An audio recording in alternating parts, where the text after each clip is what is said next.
In what ways are Elon Musk and NASA similar? Both of them are enthusiastic about sending humans to Mars. Getting set to move to Mars? Well, recently speculated that people on Mars would become a reality by 2029, so it may be a while before this occurs. What if there was a way to travel faster than the speed of light? Elon Musk and NASA have revealed a new engine that could make this possible.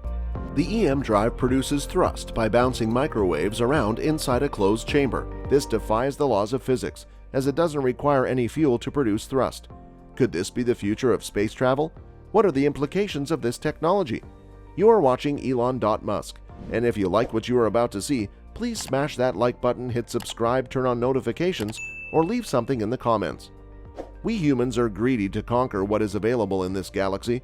Well, everything which man created so far is quite slow to do all things. CEO of SpaceX Elon Musk has long dreamed of building a city on Mars.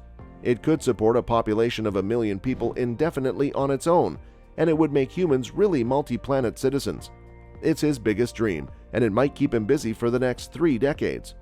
At the company's Starship development update in February 2022, Musk asked, "Why are we doing this? Dinosaurs are gone, but there's always a potential that something bad might happen on Earth. Therefore, I think this is tremendously crucial for the future of life itself."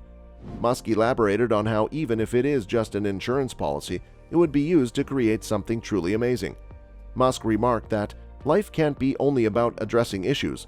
One must have things that inspire you, that move your heart, so that one can look forward to each new day with optimism.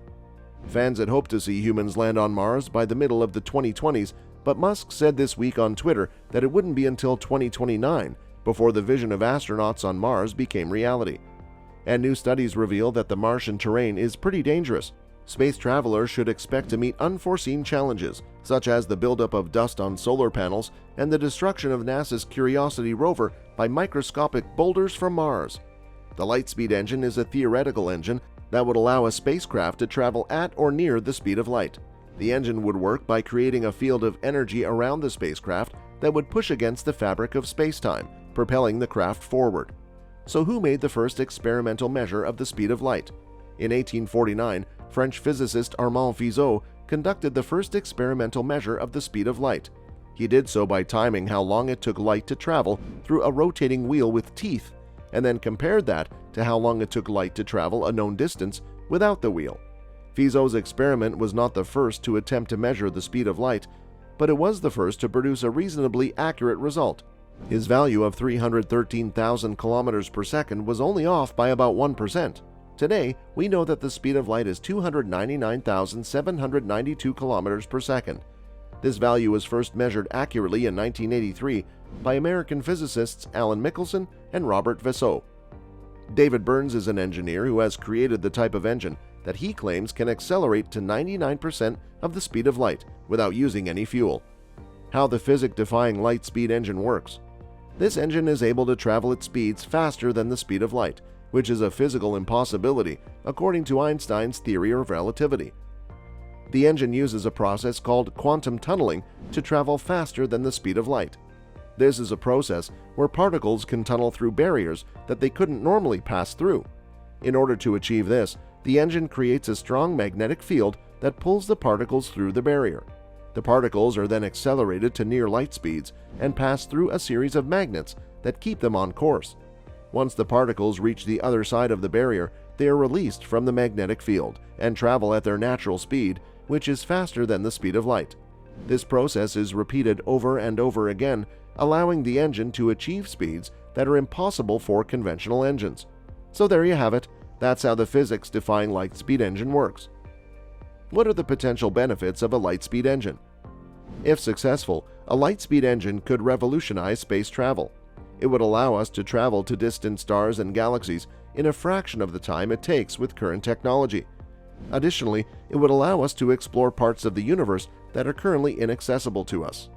As you know, the speed of light is a constant in the universe. It's always been the same, and it always will be. But what if we could harness that power and use it to propel a spacecraft? That's exactly what this engine does. It uses the power of light to create thrust, which propels the spacecraft forward. So how does it work?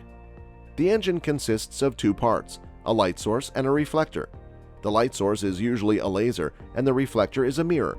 The laser is focused on the mirror, and the mirror reflects the light back onto the laser.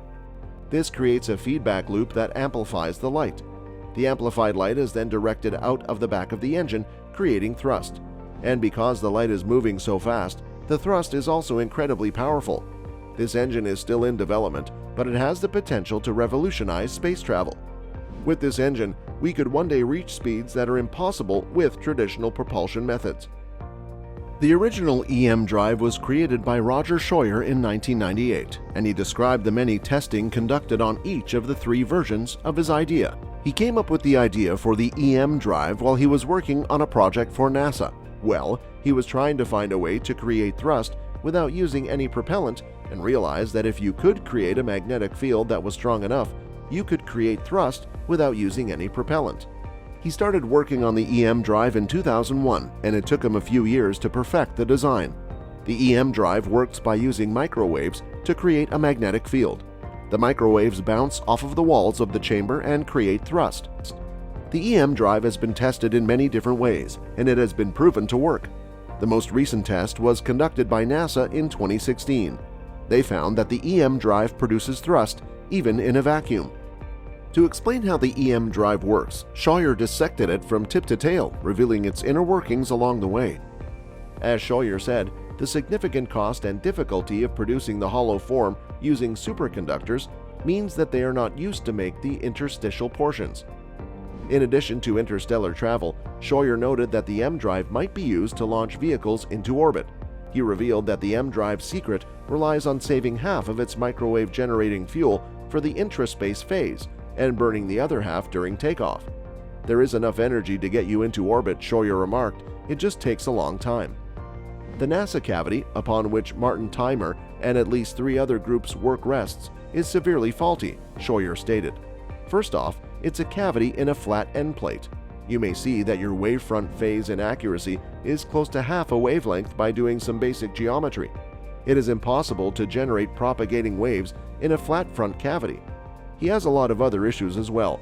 Scheuer proposed flying prototypes of the first generation of EM drive thrusters in tiny unmanned aerial vehicles, or UAVs, before moving on to larger UAVs for the second and third generations of the device. The difference between the second and third generation is quite a huge increase in complexity, Scheuer explained, but what it does give you is substantially faster acceleration while keeping high levels of thrust.